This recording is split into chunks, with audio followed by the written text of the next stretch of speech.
Good morning everyone. सबसे पहले तो थैंक्स आप सभी को कि आप लोग वीडियोस को बहुत अच्छे से देख रहे हैं, लाइक कर रहे हैं और सब्सक्राइब भी कर रहे हैं, जिससे मेरा मनोबल बहुत तेज़ी से बढ़ता है और मुझे भी वीडियोस बनाने में अच्छा लगता है। कुछ लोगों ने कमेंट किया था कि सर आप मैथ्स पढ़ाइए। वैसे तो मेरा मेन सब्जेक्ट मैथ्स रहा है हमेशा और मैं मैथ्स का ही एक टीचर भी हूँ, तो मुझे लगा कि हाँ शायद मैं ऐसा कर सकता हूँ।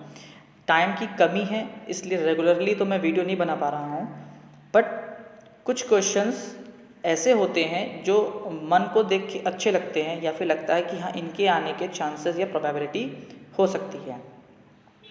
तो मैं एनसीईआरटी बुक के वो क्वेश्चंस जो मुझे लगते हैं कि शायद आपके लिए अच्छे होंगे या आपके लिए इम्पोर्टेंट हो सकते हैं या आपके पेपर में आ सकते हैं या वैसे क्वेश्चन भी आ सकते हैं, तो मैं उन एक दो क्वेश्चंस की वीडियो बना के जैसे टाइम मिलेगा मैं वो डालता रहूँगा। आई होप आपको इससे फ़ायदा मिलेगा।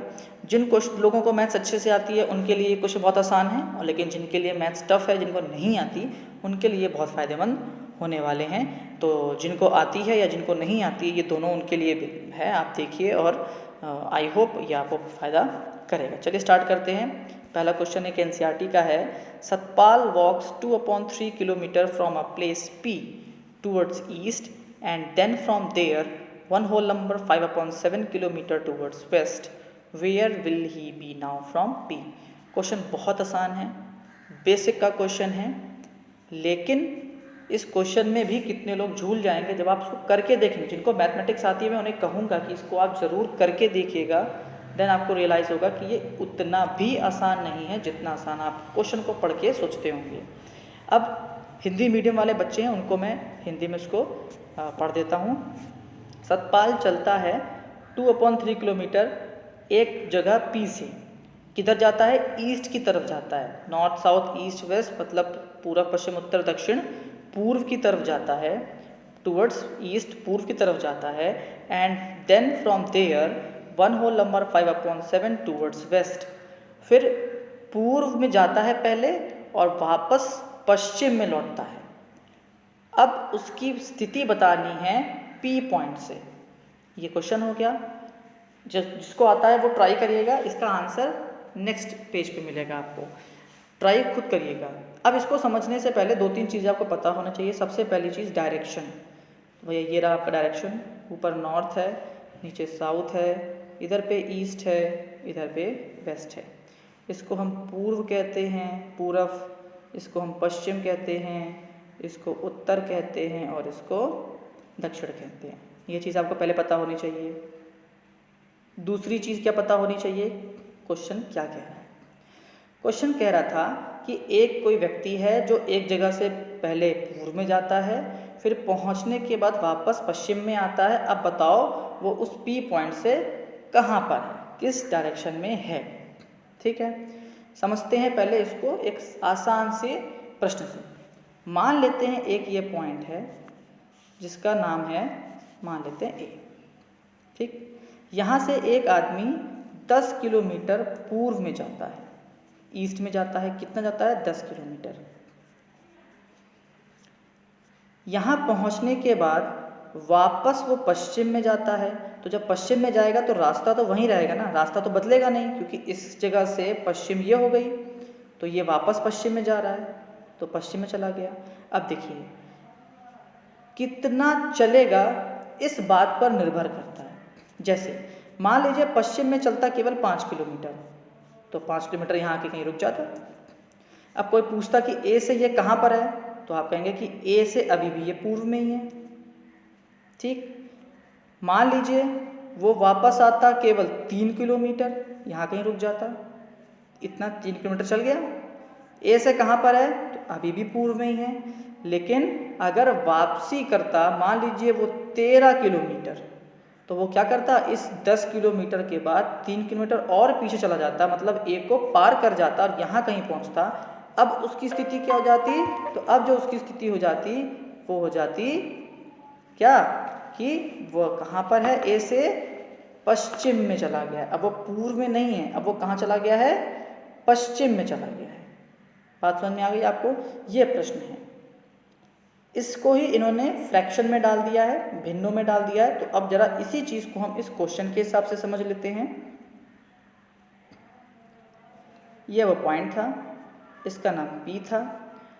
सतपाल गया पहले इधर, कहाँ पर, ईस्ट में, मतलब पूर्व में, 2/3 किलोमीटर। वापस वेस्ट में आया, कितना, 1 होल नंबर 5/7। अब बताओ कि P से उसकी स्थिति कहाँ है, पोजीशन कहाँ है, आपको बताना है। ठीक है, अब इसको सॉल्व करते हैं। एक चीज़ और ध्यान रखिएगा, थोड़ा माफ़ करिएगा। एक चीज़ ध्यान रखिएगा, जब आप आगे जाते हैं, इसी डायरेक्शन में जाएंगे तो चीज़ें प्लस में होती हैं। जब आप वापस कोई चीज़ आ जाती है तो वो नेगेटिव साइन हो जाता है, या बस ध्यान रखना है। देख लेते हैं आगे। मैंने क्वेश्चन यहाँ सॉल्व कर दिया है। ये रहा आपका पॉइंट P, यहाँ से वो यहाँ गया, कितना, 2/3। वापस आया 1 होल नंबर 5/7। वापस आया, माइनस होगा, माइनस कर दीजिए, कितना आया, -22/11। आई होप ये एलसीएम लेके सॉल्व करना सबको आता होगा, मैं इतना मानता हूँ। अगर ये नहीं आता तो आप कमेंट में बताइएगा, मैं फिर इस बात का भी ध्यान ज़रूर रखूँगा। सॉरी, खांसी चल रही है मुझे। तो -22/21। अब ये माइनस साइन क्या शो कर रहा है, ये माइनस साइन ये शो कर रहा है कि जो सतपाल है वो इस P पॉइंट को पार कर चुका है। जैसे उस क्वेश्चन में देखिए 10 किलोमीटर था, अगर 3 माइनस करता तो भी यही था, मतलब 7 बच जाता इधर पे, 5 आता तो इधर 5 बच जाता। जब वो 13 चला गया, तो अगर आप मैथ को जानते होंगे, जब आप 13 मतलब 10 - 13 कराते तो माइनस का 3 आता। तो ये माइनस साइन क्या शो कर रहा है कि वो इस इस P के पीछे जा चुका है। मतलब इसका आंसर क्या हो गया, तो फाइनल जो इसका आंसर है वो आंसर ये है कि वो P से पीछे है। और पीछे मतलब किस डायरेक्शन में है, तो पश्चिम में है, या कहूँ वेस्ट डायरेक्शन में है। ये माइनस साइन शो कर रहा है कि वो P को पार करके और पीछे जा चुका है। माइनस क्यों किया, क्योंकि वो वापस उसी डायरेक्शन में उल्टे में आ रहा है। माइनस आई होप सबको आता होगा। क्वेश्चन बड़ा अच्छा था। अगला क्वेश्चन देखिए है मेंसुरेशन का है। A door of length 2 metre and breadth 1 metre is fitted in a wall. The length of the wall is 4.5 metre and the breadth is 3.6 metre. Find the cost of white washing the wall if the rate of white washing the wall is 20 rupee per metre square. Simple सा question है, एक दीवार है, उसमें एक दरवाज़ा fit है, दीवार वाइट वॉश करनी है। भाई दीवार वाइट वॉश करेंगे ना कि दरवाजे को वाइट वॉश कर देंगे। मतलब इतना हिस्सा नहीं करना है, मतलब इतना हिस्सा हटा देना है। सिंपल सा क्वेश्चन था। तो कितने पर पेंट करना है या वाइट वॉश करना है, मतलब एरिया वॉल निकालिए, उसमें से दरवाजे का एरिया माइनस कर दीजिए, क्योंकि दरवाजे पे हमें पेंट या वाइट वॉश नहीं करना होता। अब दरवाजे का एरिया कैसे निकालेंगे, तो दरवाजे की शेप क्या है, रेक्टेंगुलर है, तो लेंथ इनटू ब्रेड्थ एरिया होता है, हमने निकाल दिया। एरिया ऑफ डोर वो भी रेक्टेंगुलर है, लेंथ इनटू ब्रेड्थ किया, मतलब 2 × 1 दैट इज 2 आ गया। तो कितने पर पेंट करना था, हमने बोला था कि एरिया ऑफ वॉल में एरिया ऑफ डोर को माइनस कर दो, मतलब वॉल पूरी पेंट नहीं करनी, दरवाजे वाला हिस्सा निकाल लो। तो हमने माइनस करके उतना एरिया निकाल लिया जिस पर हमको क्या करना है, एक्चुअल में पेंट करना है। अब रेट की बात है, तो रेट गिवन था 20, तो टोटल कॉस्ट कितनी हुई, पुताई कराने में कितना पैसा, तो उसका नियम है हम मल्टीप्लाई कर देते हैं रेट को एरिया से। तो रेट और एरिया आपको पता है, रेट मालूम था, एरिया निकाल लिया, दोनों को मल्टीप्लाई कर दिया, आंसर आ गया ₹284। आई होप दोनों क्वेश्चन आपको समझ में आए होंगे। इसी तरीके से जैसे जैसे मुझे टाइम मिलेगा मैं वीडियो बना के डालता रहूँगा आप लोगों के लिए, ताकि जिनकी मैथ्स अच्छी नहीं है उनको कुछ सीखने को मिले, और जिनकी मैथ्स अच्छी है उनके लिए कुछ क्वेश्चंस प्रैक्टिस के लिए हो जाएं। आई होप आपको समझ में आएगा। कुछ प्रॉब्लम हो तो कमेंट में ज़रूर पूछेगा। Thank you and have a nice day.